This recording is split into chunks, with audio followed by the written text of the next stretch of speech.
Assalamualaikum warahmatullahi wabarakatuh.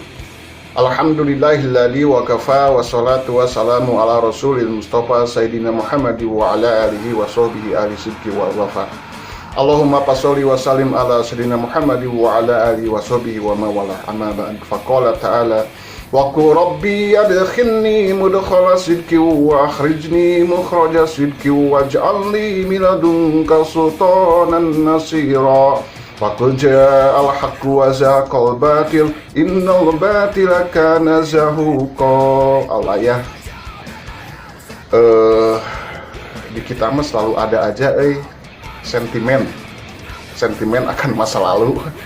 Bukan di lembur para pemilih saya, ini mah di lembur saya di Kongo dekat Korekotok sebelah sana. Jadi orang itu selalu melihat pada masa lalu. Masa lalunya seperti apa, dia bekas preman, tukang babok, tukang nolengnang, gahakanan geluduk, bagelana, sampai suatu hari dia mungkin mau bertobat, sampai suatu hari dia mungkin ingin benar, begitu ya, mencoba mendalami ilmu agama dan sebagainya, rajin ke masjidnya, rajin sholatnya, rajin berjamaah, rajin ikut pengajian. Tapi suatu saat ketika orang-orang yang seperti itu ingin mengamalkan sedikit pengalamannya, sedikit ilmunya, rata-rata sok dijegal, ditolak begitu. Alhamdulillah, saya tamat cina. Balan lagi kan goreng kelakuanana gitu. Dan itu rata-rata yang ngomong-ngomong itu adalah orang-orang yang alim, yang berilmu, gitunya.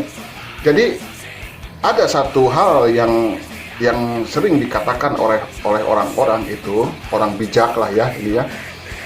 Ungdur makola walatang dur mangkola. Itu bukan hadis loh, jangan salah. Itu bukan hadis. Jadi jangan sampai berkata bersabda Rasul ungdur makola walatang dur mangkola, itu bukan dari hadis.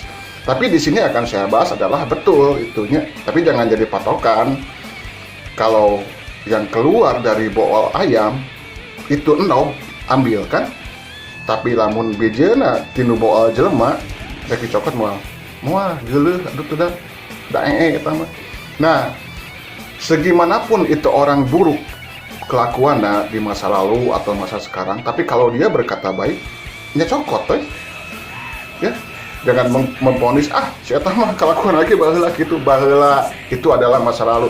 Matak kunaon loba jelema anu kadang-kadang geus tobat teh balik deui kanu jalan anu teu balik teh karena gitunya loba orang anu ponis geus tong tarima antapkeun. Jadi kadang-kadang dia itu suka frustasi.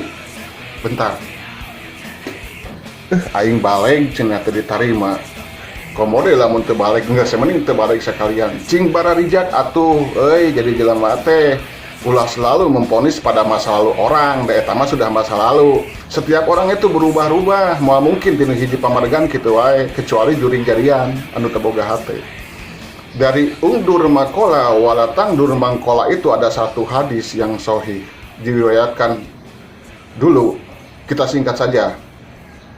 Abu Hurairah itu disuruh menjaga harta titipan zakat ya, sampai suatu hari ada orang yang maling, tewak ku Abu Hurairah itu udah kapanggih, aduh tolong lepaskan saya punya keluarga, punya tanggungan. Akhirnya si Abu Hurairah ini kasihan, lepaskan. Di malam kedua itu seorang berbohong, ternyata maling deui, ditewak deui ku Abu Hurairah itu. Geus kitu teh alasanna sarua, tolong lepaskan saya, karunya pamajikan di imah can nyanggu jadi saya maling, anak istri saya kelaparan. Lepaskan deui sama Abu Hurairah itu karena apa? Karena kasihan lagi, sampai akhirnya ketiga kali itu masih maling si orang itu. Nah, demi Allah kata Abu Hurairah, kali ini kamu akan saya laporkan kepada Rasulullah. Jangan wahai sahabat Rasul, kalau kamu melepaskan saya, kamu akan aku berikan satu amalan yang buat kamu jadi orang yang istilahnya apa? Selalu dilindungi oleh Allah. Amalannya apa? Kata Abu Hurairah, bacalah ayat kursi setiap kamu mau tidur. Insya Allah Tuhan akan menjaga kamu sampai esok pagi hari. Akhirnya sama Abu Hurairah dilepaskan. Kemudian esok harinya Abu Hurairah ini dipanggil oleh Rasul. Bagaimana? Apakah orang semalam itu bla bla bla bla, ceritakan dia bohong. Tapi Rasul pas ketiga kalinya saya tangkap dia dia memberikan amal bahwa kalau saya mengamalkan ayat kursi setiap mau tidur, saya dijaga sampai pagi. Benar, kata Rasul. Tapi kamu tahukah siapa dia? Tidak ya Rasul, dia itu adalah setan. Tuh, ya, kali ini kata Rasul, dia itu makhluk yang suka berbohong, tapi kali ini dia berkata benar padamu. Intinya dari masalah ini adalah apa? Sekalipun di setan, di jurik, di iblis, kalau dia benar perkataannya nya cokot gitu. Nya komot di jelema, jangan maraneh memponis setan mah ulut preman, setan mah tukang babok, tukang maling, tukang bala bala bala bala. Geus antepkeun deh ulah digugu, ulah ditarima. Tah ti setan wae ari bener mah nya cokot gitu.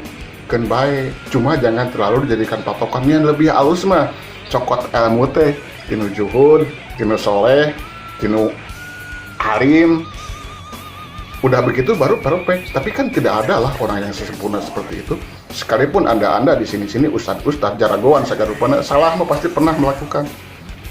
Dengar aja jelema.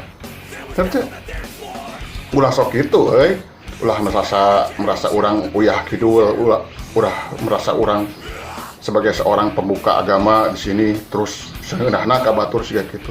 Yang berhak menghakimi dan memvonis orang baik buruknya adalah cuma Tuhan. Anda cuma bisa menilai tampilan orang di luar jero hatena mah teu mungkin. Loba lah jelema-jelema anu alalus tapi kalakuanna bangsa terselubung aya, bangsa terang-terangan aya. Itunya. Jadi saya kadang-kadang mencermati, nah sih orang-orang berilmu itu seperti itu. Ngaji di Paju, pengajian macam-macam loba, pengajian ini, pengajian itu, tapi nggak sekali waktu pengajian mah nyata tapi tidak ada perubahan yang berarti. Ibu-ibu ngaji reang, laba-laba, ini sampai pujian gararaneng di masjid gitunya. Gerowok lewat toa. Balik ngaji di jalan kadenge ku aing ngomongkeun batur. Situ mah bajuna halus euy. Menang lanjut berarti atau menang gede kongkorong dia tadi. Lain emas damang sapur kaleng. Itulah.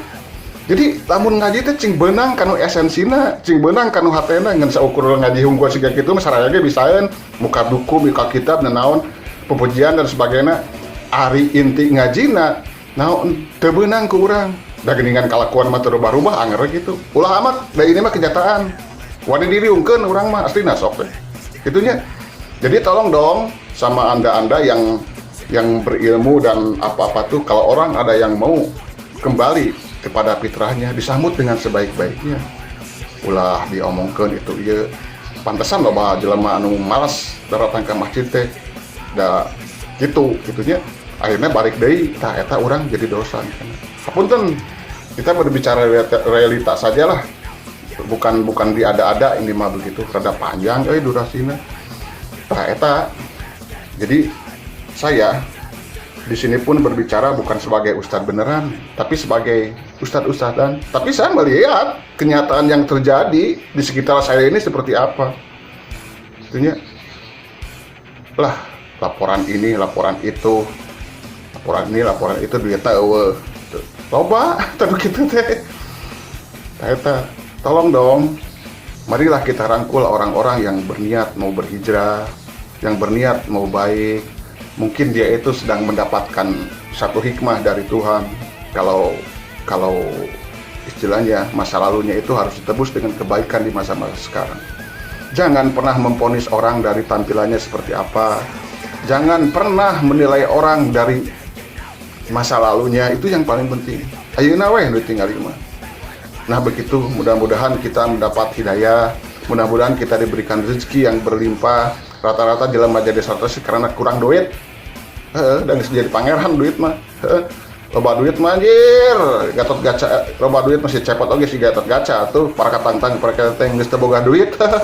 Datang deui ka Gusti Allah, ya Allah abi nuju susah. Tah kitu cenah. Geus bager deui mah geus cager deui, geus pulih deui mah. Hare-hare we gitu tah. Jadi sekali lagi hampura, bukan saya babaung tanpa dasar, tapi ini mah berdasarkan pengamatan saya yang objektif, jadi tidak subjektif gitunya. Teu geuleuh ka sasaha, saya mah sugan geuleuh ka batur ka jelema gitu, da saya ge pika geuleuheun lumasa gitu. Demikian, hapunten segala kelepatan. Wassalamualaikum warahmatullahi wabarakatuh.